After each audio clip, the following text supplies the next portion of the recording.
Hello lords and ladies, welcome back to Cartoon Hangout, your place for all things cartoon. Sorry I couldn't get this up on Sunday, but I haven't been sleeping very well or doing very well, and that's led to me sleeping in most of the days.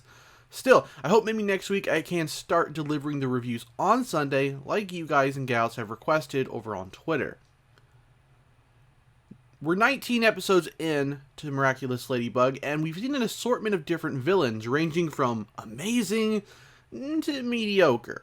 So there's definitely a bar when it comes to whether I find the latest akumatized victim to be interesting or not. With this past Sunday's episode, Pixelator, I have to say I really liked the character.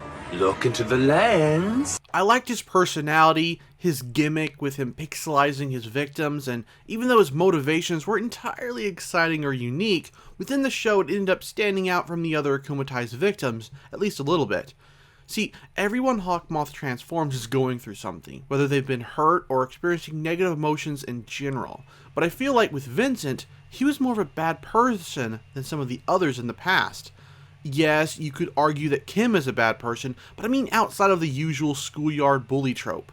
Vincent is a vulture, stalking his favorite musician and touting himself as his #1 fan. He's essentially paparazzi garbage. Unlike every other character who's been akumatized in the past, I didn't feel an ounce of sympathy for this character's plight.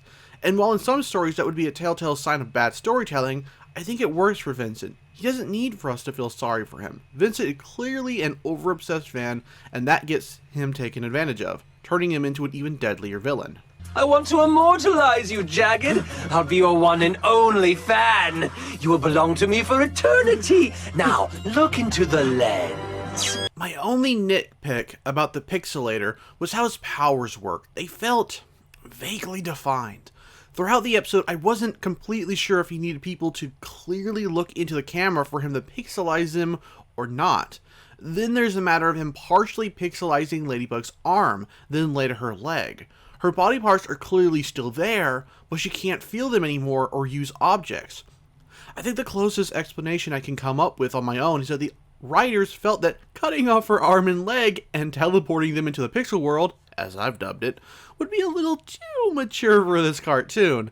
There's also the chance I missed something, and Lord knows I've done that in the past, like in my last review, where I guess I was wrong to assume Adrian's mom was dead because I hadn't seen a webisode that I don't recall being released here in the United States yet. As plots go, this episode's story wasn't as good as previous episodes, but it was very comedic, and had me laughing a little bit more than I usually do with this show.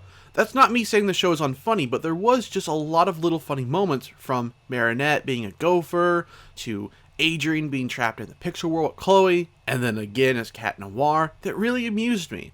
So on that front, along with a visually interesting villain straight out of an 80s kid fever dream, I'd say this episode more than succeeds. So those are my oddly villain-centric thoughts on this Sunday's episode. Now, let me know yours.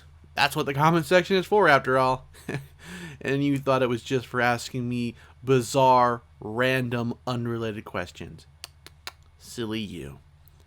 If you enjoyed the review, please consider leaving a like, and also be sure to check out my Patreon for some pretty decent reward tiers in my opinion.